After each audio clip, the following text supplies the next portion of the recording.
years now, little from Trump and his minions has surprised me. Almost nothing surprises me anymore. This admission of guilt from Trump attorney spokesmodel Christina Bobb last night, this surprises me. The president is elected by the entire nation, and it should be the entire nation who determines who they want for president, whether they're guilty of insurrection or not. It's up to the people. That is a new one. The admission, to be fair, though why we are fair I do not know, the semi-admission that Trump sure as hell might be guilty of insurrection, that is a new one, a new Trump defense. The guilty defense, the Trump is guilty defense. The new Trump defense against the prosecutions by Jack Smith, he's guilty.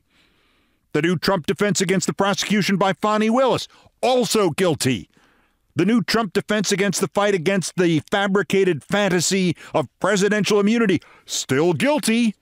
And especially the new Trump defense against the fact of the disqualification clause of the 14th Amendment, guilty schmilty. There is, in that span of 30 words, nearly that many factual errors.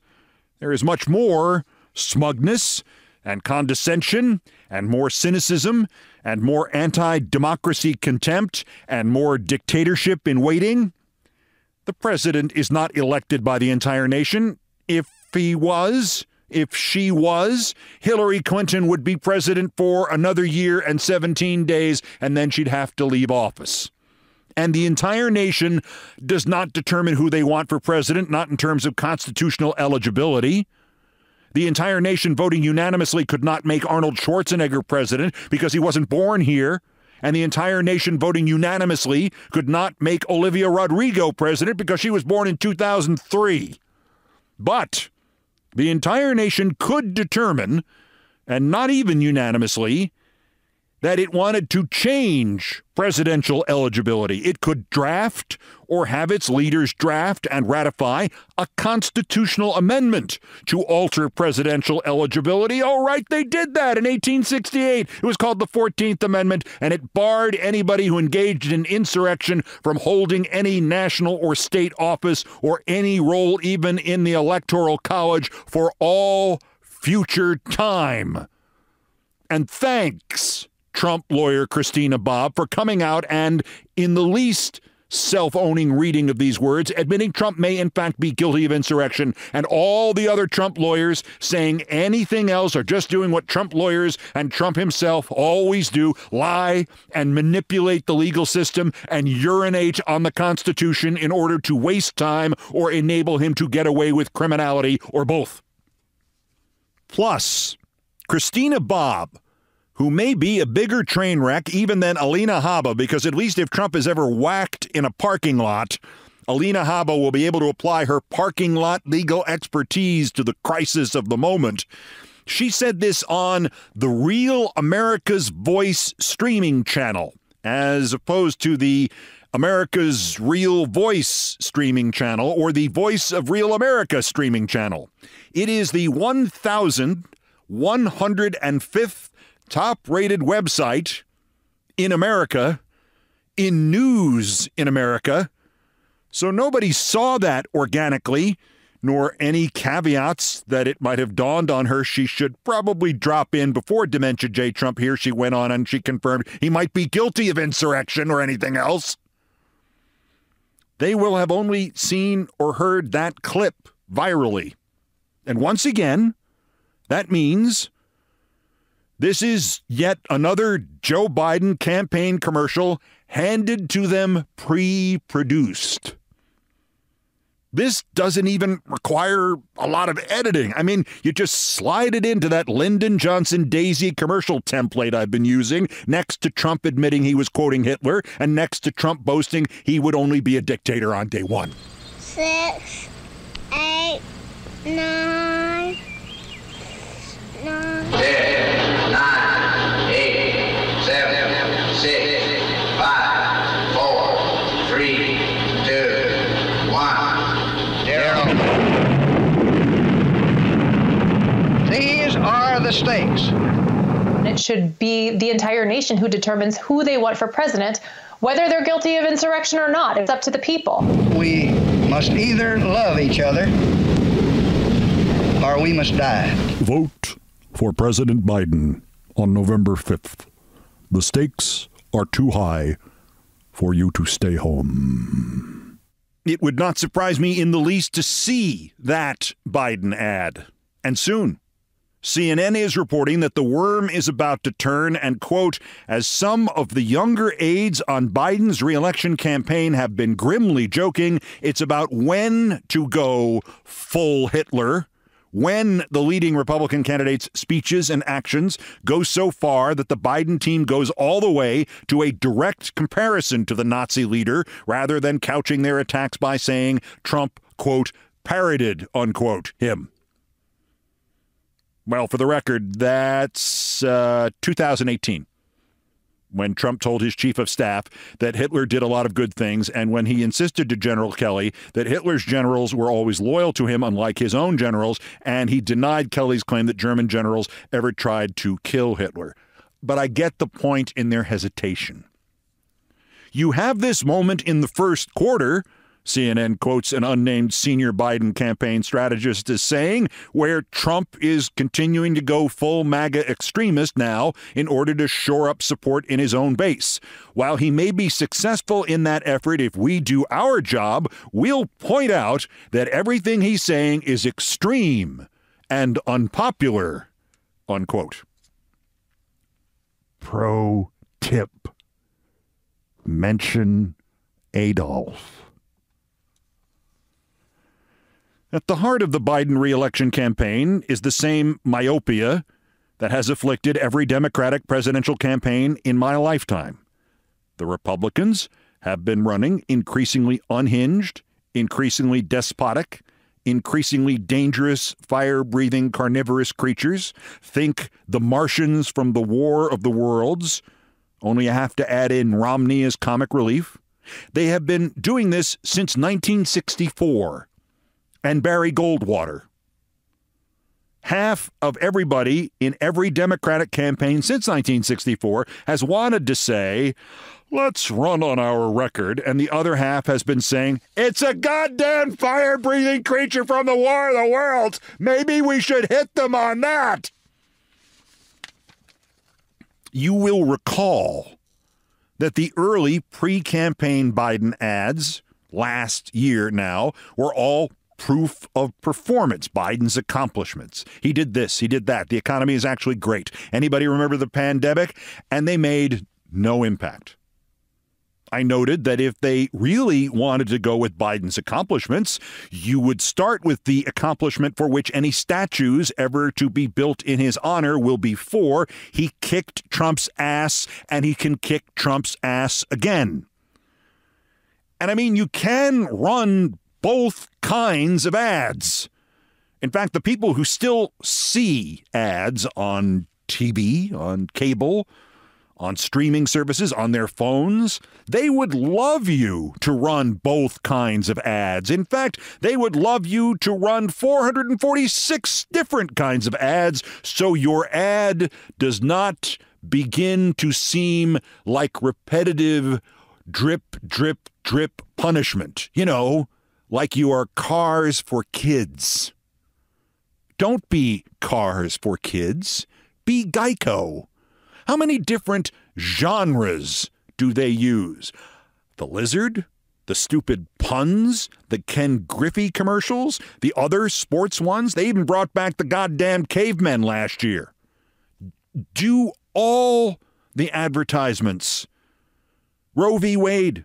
Handmaid's Tale, gas prices drop, Wall Street booms, inflation flatlines, prescription medicine prices drop, joblessness ends, Trump is Hitler, Trump is still Hitler, Trump admits he wants to be a dictator, Trump is an insurrection. Here's Trump's lawyers saying it doesn't matter if he's an insurrectionist. And drill down, as the kids say. Signs of growing Trump inroads among Latinos? Do the spot. Doesn't even need to be a 30, let alone a 60. 15 seconds. Donald Trump plans to deport millions of Latinos, legal immigrants, and illegal immigrants. This means you vote for Joe Biden or Trump will drop by and help you pack. I mean, if you are joking out loud to reporters about going full Hitler, spots that accurately warn Latinos and blacks and gays and Palestinians and Jews and women that Trump and his group of carnivorous creatures from the War of the Worlds basically plan to kill them and eat them, those spots are actually pretty mild by contrast to going full Hitler. Also, go full Hitler. And oh, by the way, if you don't have the Hitler spots ready now, start now. Like, work over this weekend, because there are two nonviolent images that to me have always pretty much epitomized white supremacy and danger and violence from the right in this country in the 20th century. One was the 1925 shot of 50,000 members of the Ku Klux Klan, all in full hoods, marching down Pennsylvania Avenue. The other was the photo from February 20th, 1939, when the German-American Bund rallied in New York City, and 22,000 of them showed up, and when a Jewish counter-protester rushed the podium towards the Trump of his day, the American Nazi leader Fritz Kuhn, they almost beat that counter-protester to death. The 22,000 Nazis were assembled inside Madison Square Garden. Trump told Breitbart.com yesterday that he thinks he can win New York State, and he thinks he can do it by staging rallies there. Quote, "It will be a heavy move. I may rent Madison Square Garden," unquote. Have the Hitler spots ready. Trump, who last night officially appealed the Colorado disqualification to the Supreme Court justices, quote, is concerned that they are going to look as if they're trying not to rule in his favor and might rule against him, unquote. I will confess I missed that, so I assume you might have. It's Maggie Haberman, who is to Trump what Kellyanne Conway always has been to the liberal media, the source and conduit and middlewoman who spends half their time loudly attacking the people that they serve up info to. Conjob has long been the primary Trumpian leaking source to the legacy media, especially the TV networks, especially NBC. And Haberman has long been the legacy media's conduit and leaker to Trump. So she may be onto something. The Hill says Haberman said that he's worried the Supreme Court may rule against him just to look good, that he said that sometime before she said that on CNN last week. And there are the two reasons I missed it. The Hill and CNN. That Trump is having another one of his Macbeth moments in which, while his advisors tell him it's not possible, he thinks the people he put into lifetime positions of authority, who are thus not beholden to anybody, not even to Harlan Crow, people who have already proven that they will betray the Constitution, he thinks for some reason they could very easily betray him. It is one of his few lucid thoughts. But it, and at least one non-lucid thought, underscore that Macbeth madness is creeping in, fighting for a position with all of Dementia Jay's other madnesses in that overcrowded, crazy head of his. By contrast, and I confess I also missed this, in addition to the novel I'm Guilty, Therefore I'm Innocent, insurrection defense floated by Christina Bobb last night, over the holiday, Trump apparently tried out another novel answer. He tried to invoke the Insurrection Act to stop January 6th, but the previous owners of Twitter deleted his tweet. Because the president can't invoke the Insurrection Act unless he tweets it with a meme and at least 2 emoji. It's in the Constitution, the emoji clause of the 903rd Amendment. Ask Alina. Trump reposted something over the holiday from Rogan O'Handley, the guy who uses the handle DC Drano, which is, I think, a tribute to what he drinks, in which O'Handley claims Twitter deleted Trump's tweet telling everybody to go home 5 minutes after it was posted, which isn't true, and maybe that was, quote, to limit his ability to activate the Insurrection Act. A stupid person's idea of a deep thought. As noted in several places, much of Trump's actual defense against the insurrection charge is the fact that he did not invoke the Insurrection Act. And by not invoking the Insurrection Act, he so enraged the Oath Keepers and others who thought that was the whole point of the violence of January 6th, and they went and stormed the Capitol anyway. So what he said he wasn't guilty of, he now maybe wants you to think maybe he was guilty of, which in a perverse way lines up with Christina Bobb's whether they are guilty of insurrection or not. And by the way, the momentum theory of justice may now be coming into play. A challenge to Trump's eligibility to be on the March 5th primary ballot in North Carolina was slow-walked by the State Board of Elections. But now the voter who filed it has taken that board to court and has urged the court to force the board to hear the case before the primary. North Carolina Republicans, meanwhile, are now planning a new instant law in their state that would make it illegal to enforce the Constitution of the United States while living in North Carolina, I guess. Not surprising, really. Of course, there is no argument that the 14th Amendment does not apply to insurrectionist congressmen. Thus, yesterday, in Harrisburg, Pennsylvania, a former congressional candidate filed his own suit there to force the Secretary of State of Pennsylvania to remove from the congressional primary in the Pennsylvania 10th one Representative Scott Gordon Perry. And I would have called Congressman Perry for his reaction, but, ooh, snap. Jack Smith still has Perry's phone. Also of interest here, Vivek Ramaswamy didn't want to be on your smelly old CNN Republican debate next week anyway. And the numbers are in 27,064,954. That is the total number of podcast downloads and YouTube views for Countdown for the year 2023. That is more than 500,000 a week, and I don't even do a new one every weekday, so thank you. And I will not mention the number again, except right now, 27,064,954. From here on in, I won't mention it again. That's next. This is Countdown. This is Countdown with Keith Olbermann.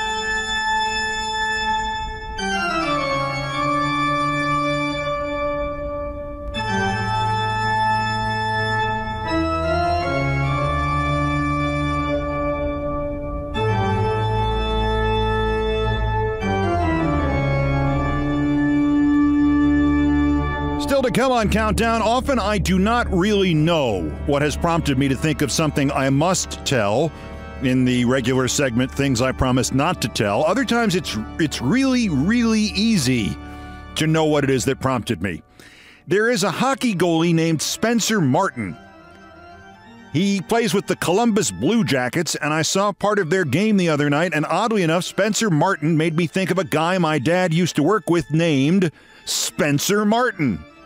I know.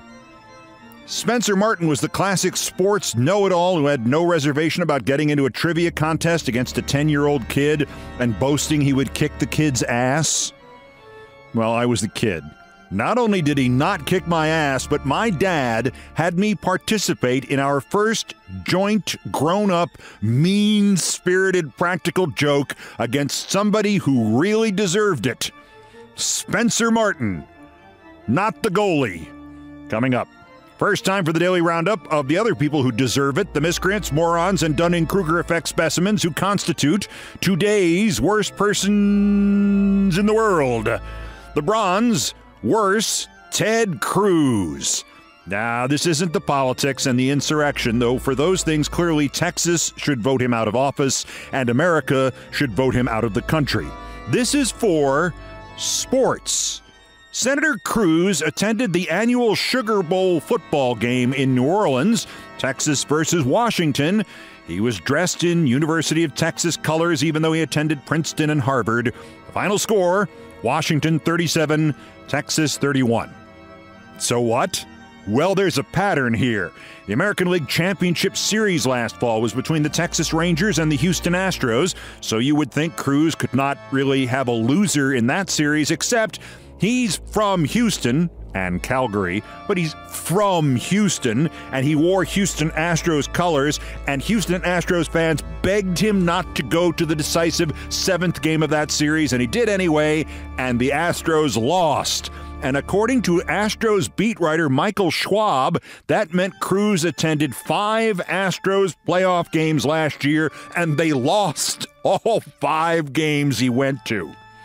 Cruz also posted on social media that he was at Baylor's home football opener this past season. It lost to Texas State. I didn't even know there was a Texas State, and I was a sportscaster every day for like 40 years.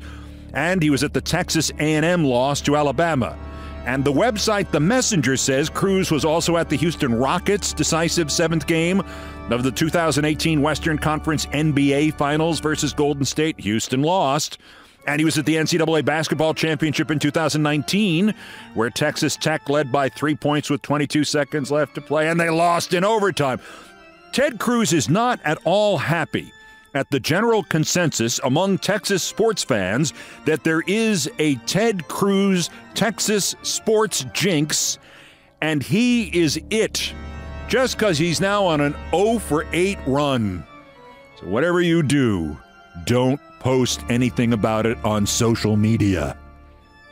The runner-up, worser, Vivek Ramaswamy. He's the guy running the vanity campaign for the Republican nomination. You know, in your heart, you know he's right. If Trump is disqualified and DeSantis falls off his high heels and is incapacitated. I mean, more incapacitated. And if Nikki Haley starts talking about the Civil War and slavery and the real cause, big government, some more. Big Viv did not make the cut for CNN's Republican debate next week. You know how many Republican debates there have been? 206. So Ramaswamy's response was naturally, I didn't want to be in your fake, phony, illegitimate debate in Iowa anyway because I got the plum booking of the political season. I'm going to do a live audience show hosted by Tim Pool. Tim Pool. Tim Pool. Timcast on Twitter X. You know, the chubby, bald kid who wears the fisherman's hat so you don't know that he's the chubby, bald kid. Ramaswamy isn't at all upset that he didn't make the high standards, finishing 10% in at least one poll in the last year in Iowa to make the CNN cut. He's in single digits in Iowa, and to prove how much he's not upset, he only wrote a 283-word tweet calling out Van Jones, Oliver Darcy, Caitlin Collins, and Anderson Cooper. But don't put it in the paper that I was mad. By the way, Anderson Cooper, New Year's Eve, what was the deal with his face? I don't want to say Anderson's had some work done recently, but I was wondering what time they had to get him back to Madame Tussauds in the morning. But our winner, the Glenn Beck tool and former actual ESPN and Kansas City sports commentator Jason Whitlock. You have probably already heard that on Monday, Whitlock tweeted that society was collapsing because an ad that appeared when he went to look at the NFL standings on ESPN's website referred to a joke about a sexual act. He screenshotted the ad and wrote above it only, "How is this possible? appropriate? About 5,000 people have explained to him that the only way that's possible is that the computer-run, customized ad placement algorithms that usually decide what ads you see or even what ads you hear on this and other podcasts, they make their electronic decisions based on your online history. If you go to 1,000 phishing websites a day, that ad on that site in that spot is going to be for the new rod and reel set at Dick's Sporting Goods. If you go to 1,000 porn websites a day, that ad on that site in that spot is going to be for a different kind of rod and reel and a different kind of, well, sporting goods. Whitlock has now answered this with another screenshot of another ad that he has seen. The cleanest word in this ad is lick. And because Elon Musk has destroyed Twitter so he can use what's left of it to program his own AI projects, Jason Whitlock has written a 358-word tweet. I mean, Ramaswamy is writing TLDR. I'd try to explain Whitlock's paranoia, but it's better if I just read it. Quote, "They can rig up 1 million algorithms and pay aggregators across the globe to write stories smearing me. I do not care. I won't stop. I've made an enemy of ESPN and the alphabet mafia that controls Disney." Dude, nothing is rigged. Nobody's getting paid. The guy rigging your algorithm is you. And the aggregators are aggregating about you because you are endlessly self-owning. And if you think ESPN, we both used to work there, if you think ESPN is taking the time and the money to do this to you, just to you, it's ESPN. ESPN is fighting to stay profitable right now. You think it has the time or the money to assign one person to sit there and program which ad you, Jason Whitlock, get? I mean, it pretty much would be a choice budget-wise. Well, you can have somebody programming Whitlock's ads 24 hours a day, but that means the noon Sports Center has to have no hosts. Plus, dude, even if you're not paranoid, even if somebody were really doing this to you, just you still fell for it. Even if they are in a van outside your house, monitoring your laptop, and sending these ads your way, who chose to publicize that? Which ESPN employee forced you to tweet about the first pornographic ad you saw? And then to tweet about the second pornographic ad you saw and write 358 goddamn words about it. And then to close out the war and peace of tweets by saying that anybody who tried to explain to you that the ads are the result of your search history is, quote, retarded, unquote. Disney make you do that too, Whitlock? Like Iger personally did that? Or Walt's cryogenically frozen head forced you to do that? Holy cow. Jason Whitlock. Today's worst person in the world. Hey, maybe he'll get ads for Countdown.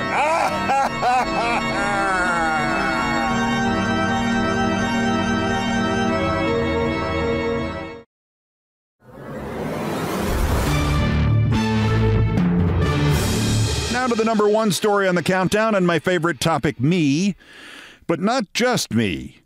With the kind of excitement of discovery usually reserved for productive archaeological digs, the New York Public Library announced 2 decades ago that it had unearthed the records of Jack Kerouac's Summer League.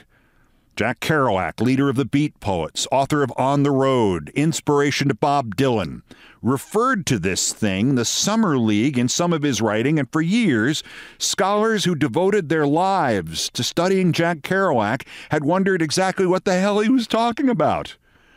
Turns out, he kind of invented fantasy baseball. Throwing marbles and toothpicks and even erasers against a distant target, Jack Kerouac played season after season of an imaginary baseball game from his teens into his 30s. He meticulously recorded the statistics and the standings of his apocryphal players and teams, going so far as to compile daily mock newspapers and a newsletter called Jack Lewis's Baseball Chatter. Therein were recorded the doings of the teams that existed only in his mind and in Jack Lewis's Baseball Chatter: the St. Louis Cadillacs, the Cincinnati Blacks, the Pittsburgh Plymouths, and the Boston Fords, the latter replete with star center fielder and base stealer Pancho Villa.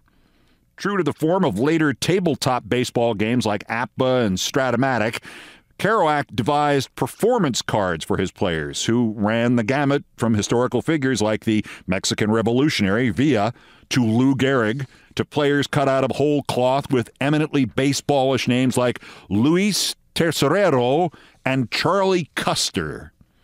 They later published this as a book. When the book came out, I was enthralled because I had thought I had been the only kid who did this. My summer leagues came in 2 stages. Not long after I discovered real baseball at the age of 8 in 1967, I made up an entire parallel, non-existent baseball universe. Just like Jack Kerouac, many of my teams had the names of cars as the names of the teams, although not exactly. The New York Thunderbirds, named after the laughable marionette TV series The Thunderbirds, did battle with such rivals as the Lansing Tommyhawks. Not Tomahawks, but Tommyhawks. That's what I thought they were called. The Newark Bombers, the Montreal Spectrums, and the hated Boston Princes. They played 27-inning-long World Series games. They had histories dating back to the 19th century. They featured heroes named Jay Lartine, Robel Baron, and Barney Schlitz. Later, as a teenager, I got hold of a dice baseball game called Extra Innings. Its manufacturers had made one fatal marketing mistake. They included a conversion chart that allowed you to translate real-life statistics or just made-up statistics into the number sequences produced by 3 dice. Thus, you could not only incorporate the correct stats of real players, but you could fix individual players' performances. It was no trick to endow star minor leaguer Bill McNulty, who never got a real shot at the real big leagues, with the gifts of a 60-home run hitter. Bill McNulty promptly went out and in my league hit 60 home runs. Turns out, writer after writer and fan after fan and player after player did one or maybe both of these things. Keith Hernandez, former National League MVP, centerpiece of the St. Louis Cardinals and the New York Mets, part of their eminent TV team for 18 seasons, played Stratomatic baseball, real players, as a kid in the 60s. My ex-tag team partner at ESPN, Dan Patrick, used to play it, but not as a kid, as a sports anchor at CNN, usually against his pal, Gary Miller, who we both worked with at ESPN and who has made appearances here for one of his other moments of greatness, the Soccer Breakdown. In fact, Dan's home run call, "Gone," actually originates from games of Stratomatic baseball against Gary Miller. When the dice would roll indicating a home run hit by one of Dan's players, he would simply say, "Gone." I am reminded here of one of my favorite acts of subterfuge in baseball history. For more than 3/4 of a century, all the baseball record books and encyclopedias included a second baseman who played just one game in his life for the 1912 St. Louis Browns. His name was Lou Proctor. Lou Proctor came up to bat once, and he walked. However, there was no evidence of anybody named Lou Proctor playing anywhere in professional baseball that season, nor of any of the years before or after it. There was no Lou Proctor among the amateur players of St. Louis who might have gotten a tryout late in the season with the Browns. Finally, in the 80s, the startling discovery was made. There was a Lou Proctor. He was at Sportsman's Park in St. Louis in 1912 at the Browns games, but he wasn't a player. He was the Western Union telegraph operator who sent in the lineups and the batting orders and the scores and everything else from the Browns games out to the rest of the country back in the pre-TV, pre-radio, pre-internet days. when Western Union was the way that information got out. And he always wanted to be a big leaguer. So one day, he just put himself in the box score. Proctor, second base, walk. And he got away with it for like 70 years. Anyway, back in the pure make-believe days of my Thunderbirds, my father connived to briefly translate my imaginings into reality. Annoyed by the endless chatter of the office baseball know-it-all, Dad asked me once if I could convince the man of the existence of a completely fictitious player. Take one of those names from your imaginary team, he suggested. He'll ask you to name the lineup of some team from the past, probably the Yankees. I'll get him on the phone. You can talk to him. Just slip in your imaginary guy. This is the kind of man, Keith, you're going to meet a lot of as an adult. The guy who already knew whatever you just told him. If you really convince him this fake player is real, he'll come around and he'll insist, I don't know, that he met the guy or something. So Dad called up from the office in New York City the following morning and said he had completed the setup. And then he called back a couple of minutes later. The blowhard one Spencer Martin took the phone and began to quiz me about the roster of the 1939 New York Yankees. I had already surprised and then silenced him by naming the position players when I went in for the kill. And the pitchers, of course, were Ruffing and Atlee Donald and Spud Chandler and Johnny Murphy in the bullpen and Talbot. And the man snorted. Talbot? Talbot who? Rick Talbot, I replied with as much dismissiveness as a 10-year-old could muster. 17 wins in 39 and 19 wins the year later, and he no-hit the Browns. 3-hit shutout against the Reds in Game 3 of the 39 World Series. Rick Talbot? Silence on phone calls from Manhattan to the suburbs in 1969 still crackled. I was wondering if Mr. Martin could somehow know that Rick Talbot had been not with the 1939 Yankees, but the imaginary mainstay of the imaginary Brewster Hurricanes, who I had moved in my imagination to Pittsburgh in 1938, when finally he spoke up. Oh, yeah, of course, Talbot. I saw him pitch when I was a kid. Oh, was he mad when I told him I'd made him up. Quote, writers create vast kingdoms for themselves to control and to let their imagination run loose. The Associated Press quoted a Columbia professor, Ann Douglas, about Jack Kerouac and his summer league when the news of the league came out. You did a nice job on Spencer Martin, my father said about my league. Just don't forget which part is real and which part you made up. Well, many, many years later now, that has become slightly more difficult because imagine my shock 2 hockey seasons ago when the Vancouver Canucks brought up a new goaltender named Spencer Martin.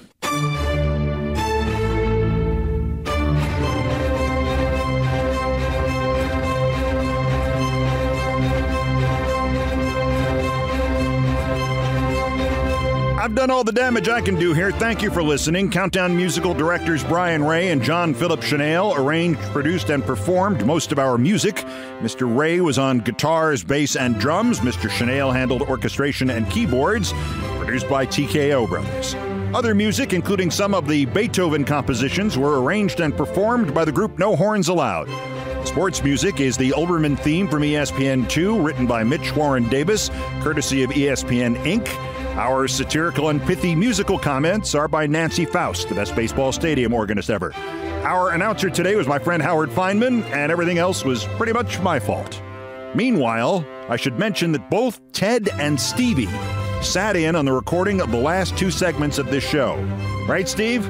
Say hi. Say something. Say something. Ted, are you down there? Hello?